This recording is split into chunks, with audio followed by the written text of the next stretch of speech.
I am tired of everything. And I have a lot of good reasons for that. I just don't really, I don't feel like I have any friends, you know? That's a difficult thing to admit. Like, I have friends, but they don't live nearby. And this is, that's because of the internet, you know? I mean, I think it's great that I can go online now, open up my Facebook page and Instagram, and I have a variety of people to talk to.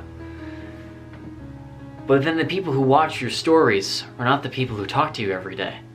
Like, whenever I go on Instagram now, or my Facebook page, and I see that there are like 17 people, 40 people, 70 people, however many who have watched it, like, it kind of hits me. It's like, why don't any of these people message me? Why don't I message them? I guess like I can find the answer because it's awkward. But so we are still so new to the internet and the way it's affected human communication. And like in this nascent stage, maybe we've kind of screwed ourselves a little bit, you know, Gen Z or young folk. I had somebody tell me on the Discord that they think that generations are not a very good metric to, understand the traits of personality across like across an age group, which if I had to come from my own experiences, I'm just tired of the social game, man. I feel everything is tiring. And I think I figured it out. So we talk about Tinder a lot and how it's black-pilled an entire generation of men. You know, how women now can open up Tinder, and if they're decent, well, I mean, they don't even have to really be that good looking. They can be like, you know, a relatively average looking girl, and they could still, well, secure themselves a one-night stand with a Chad. But it means that for men who are, well, average, they're gonna be left in the dust, and we've heard that many times from our fellow red pillars. The saturation of like instant gratification and having basically whatever it is you need for entertainment at any given point of time. We see the greatest, we're always exposed to the greatest because we can find it on our phones immediately. Take me for example. I'm an illustrator and a guitarist. If I just put in drawing on Instagram, like the hashtag drawing or guitar, I'm gonna find hundreds, if not thousands of other folk who do exactly the same thing as I do, and to some degree are more talented, better at what they do, and like, I'm not trying to take away from the work that they've put into their craft. Having this constant exposure to the best of the best in comparison to what you do, even if you're not average, even if you're proficient at something, you'll see that difference, you'll feel that difference in watching the videos on Instagram. And it can be discouraging. In many ways it can also be encouraging. But I think that, you know, it's much different from the 1980s or the 1990s when you thought of like the greats as, you know, the handful or the half dozen folks who were, you know, in popular culture. Like if it were 1985 and I were a guitarist, I would probably be like, yeah, Van Halen, Metallica, and Megadeth.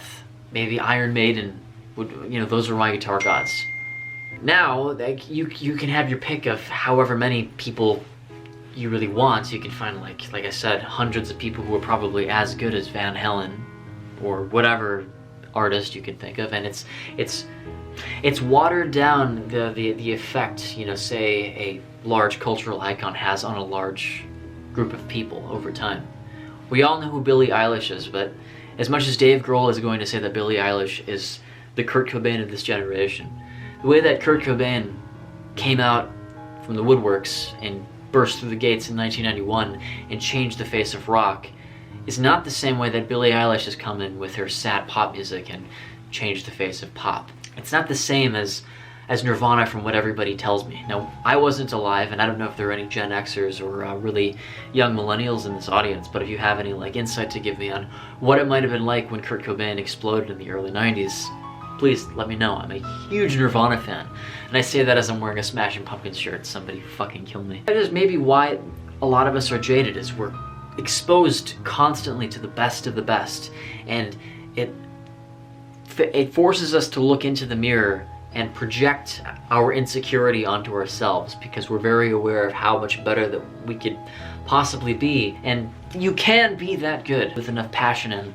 dare I say, well, intelligence too, because apparently that's a big factor in success according to good old JBP. But with the positives come a lot of negatives, and humans are known for their negativity bias, so those negatives are obviously more at the forefront than the positives. I mean, I'm of the opinion that social media may not be the worst thing that happened to mankind, but given how fast the paradigm shifted, like within 20 or 30 years, like the amount of technological revolution that we've had since even 2007 was probably greater than like 1975 to, well, the mid-2000s. The point being is we don't have enough time to adjust to the changing paradigm, because once we've already adjusted to it, it's already changed like tenfold. Like you can take, Instagram and Facebook, as I said, as an example, but also maybe TikTok, and like where social media is all about instant gratification. You can get what you want when you want it, and obviously, it connects you to what is most desirable. In connecting you to what is most desirable, it renders like almost obsolete all that is in the middle or just proficient or like, possibly desirable or a little desirable, because we all want the best of the best, and those who are capable of achieving that basically take control of everything, like the Pareto distribution, and then everybody else sort of suffers. And I think the quote here that is most relevant is, how is it again? To those who have everything, all will be given, and from those who have nothing, all will be taken. That's kind of how I feel in a certain sense. Like it's killed motivation. It's killed the motivation in a lot of people, because I think in my own personal experiences, I find myself constantly asking myself, what's the fucking point? What's the point of anything? I can be all transcendental about this and connect it to a variety of other topics. But we think of the worth of the dollar bill now compared to 1985, the workforce now, and the changing of the culture. It's like nothing, like our parents don't know what it's like for us to be alive in this environment at this age. It's not like the boomers talking to Gen X, because I think that there was not as much of a stark contrast between those generations as there is between like Gen X and the millennials and Gen Z. If we think about demographics, it's instant gratification. The internet allows us to behave in ways that are different from past generations. Most of us who are here are men. I'm just gonna guess that 85 to 95% of people watching this are men because of the male loneliness video. And I love all of you. You guys are great. I feel like you understand me. I found the people who I can profess to, because in my real life, I'm actually quite the quiet person. I don't really like to talk that much unless I'm with people I know. But we have the problem where it's so common in the public discussion now to connect the 4 words cisgender, straight, white, male. As much as I would like to reject that category, it is a category many people believe in, that they use to, well, categorize the world in which they live, with which they interact. And because we are viewed as the perpetuators of the problems in our culture, the societal issues that we face collectively, they're really like, what is there for people like us? Nothing. I think the reason I constantly come back to the male problem, the masculine problem, is women, I don't think, understand that they have that intrinsic value to them, right? It's like they can bear a child. Having that ability gives them inherent value. Men cannot bear children. They need to get access so that they can have a child, and thus creating that reproductive problem that we're all talking about, and get into hypergamy and stuff. But with social media in our age, that has exacerbated the male problem. And now we have like a generation that is having less sex, is having like less relationships, is mentally ill, like statistically provable, an unassailable observation in my personal opinion, that we are not healthy and we're jaded. We're tired. I'm very tired. And it's to the point that I don't even really want to make this a political statement. I want to separate myself from the conservatives. I want to separate myself from the progressives and their fucking talking points. I don't care anymore. I really don't care. And if that makes me sound ignorant, I'm willing to bear that responsibility. But I don't want to engage with politics. I'm so done with everything that it's like, what do I have left to lose? The last 2 years with the scary virus has left me waiting to go abroad, just like, you know, PewDiePie, so I can live in Japan. And then prior to that, I didn't enjoy my social experience in college.